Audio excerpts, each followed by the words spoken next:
Welcome back to Superstar Glam. Today's video is my review on the Dominique Cosmetics Essential Palette. I picked my palette up during the Sephora Spring Sale and I created a look using it today. I put it to the test and give you my final thoughts at the end. But before we jump into that, if you haven't yet subscribed, what are you waiting for? Go ahead and click the little button down below. Subscribe. Also, while you're there, click the little notification bell. That way you're alerted every time I upload a video. And if you're interested in my review on this palette, then just keep watching.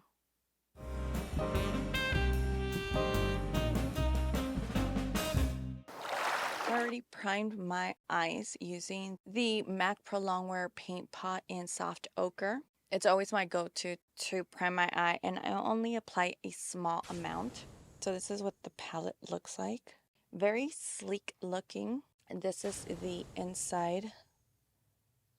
On the mirror, it says beauty inside and out. And then it's a very everyday palette. Starting off with shades like the Grateful, which is like a taupey color.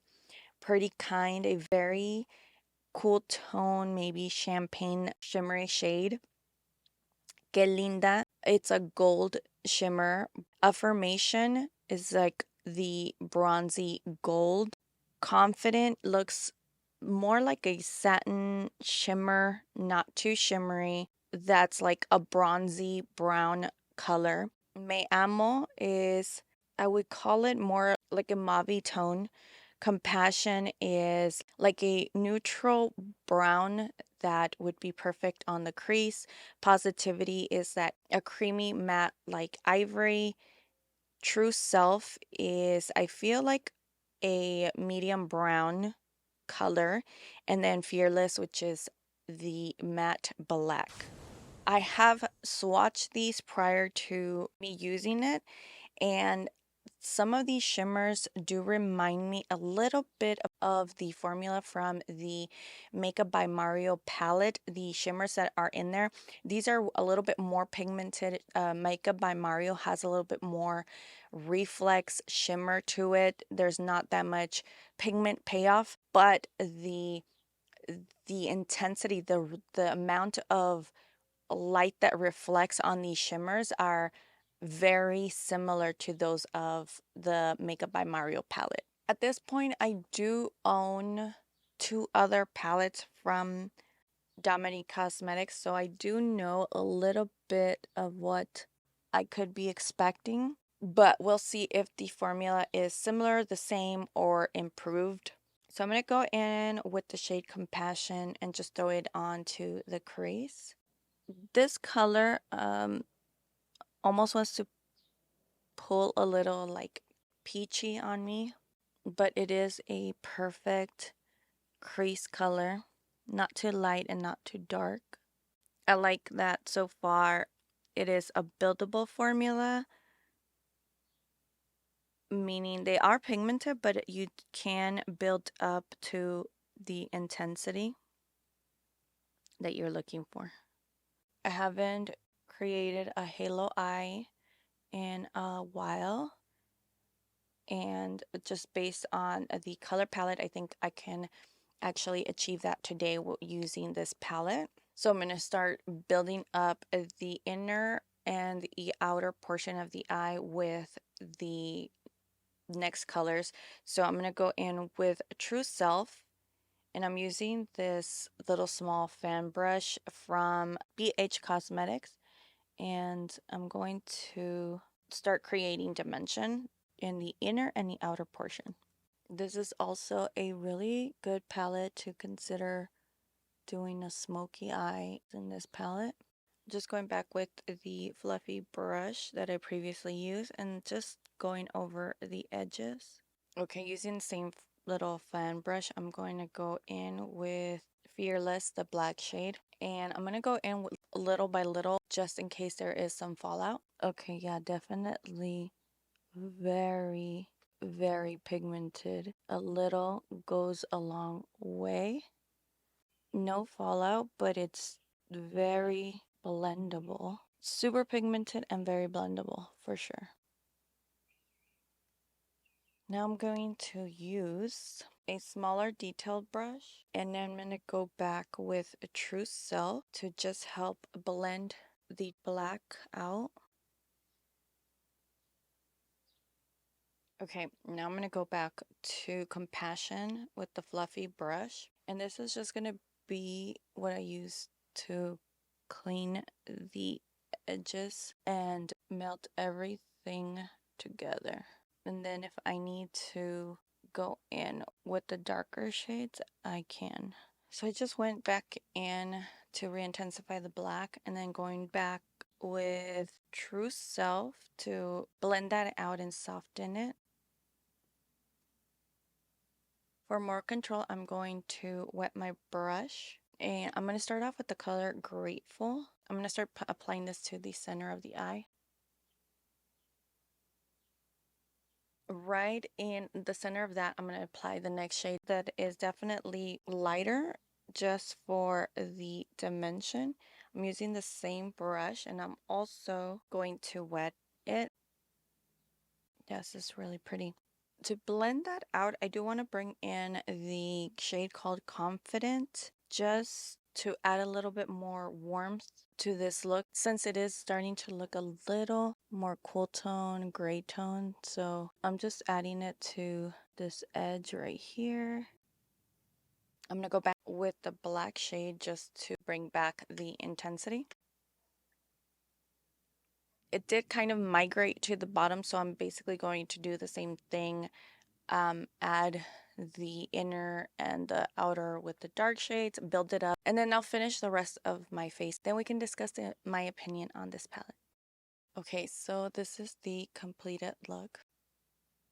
Okay, so my final thoughts on the Essential palette from Dominique Cosmetics is I really did love the quality of shadows. I really did enjoy using this palette. I think everything from the mattes to the shimmers were great quality. I think this is definitely a palette that's comparable.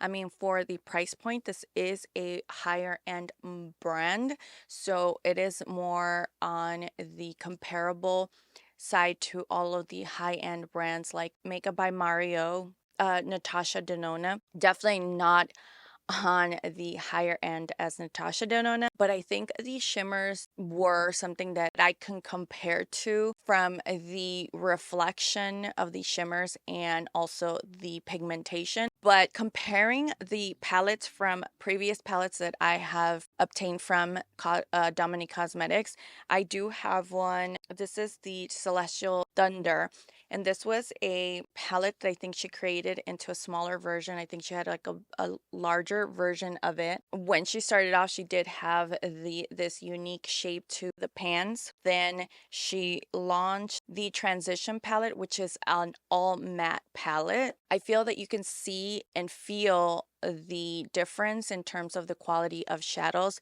They definitely have improved, but I did love this palette, the Transition palette. I think you can still find it.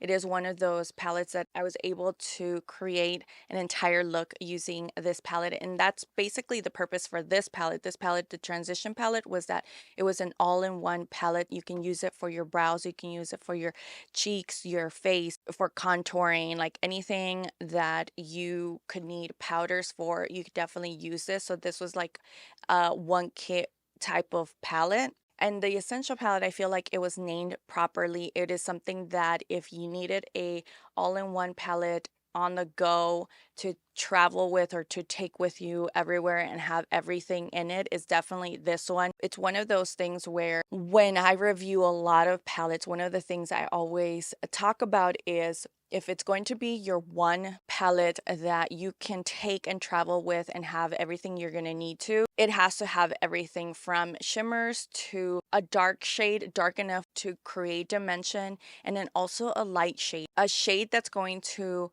definitely work as more of like a highlight if you weren't wanting to do a lot of the shimmers. But this definitely has everything in here, all of the shades, all that you could ask for. I think you could definitely get away with creating a cool tone and a warm tone with these colors that she brought to us in this one palette.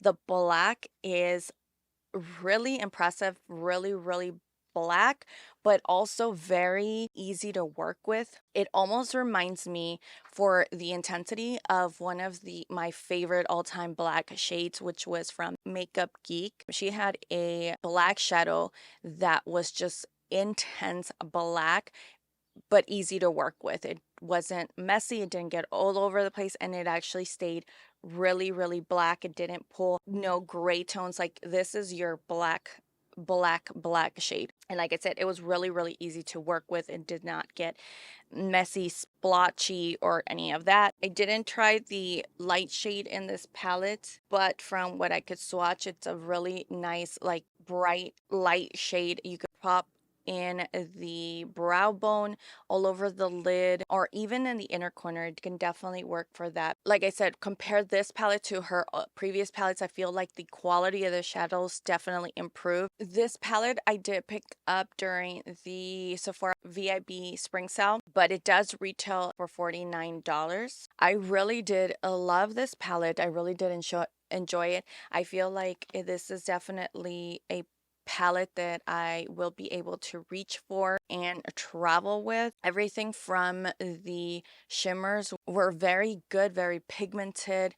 They were very buttery to the touch, but they weren't crumbly. This had more of like the buttery wet consistency, but yet it still stayed intact. Very little fallout, but if you do wet your brush, it will give you way more control over those shimmers. But all of the shadows that I did use, they all blended out seamlessly on top of each other.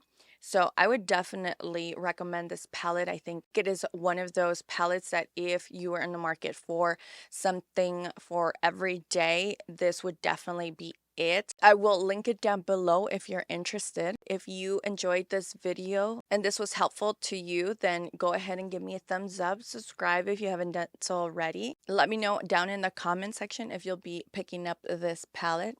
Other than that, I really hope you enjoyed. Please don't forget to give me a thumbs up, subscribe, and I will see you next time.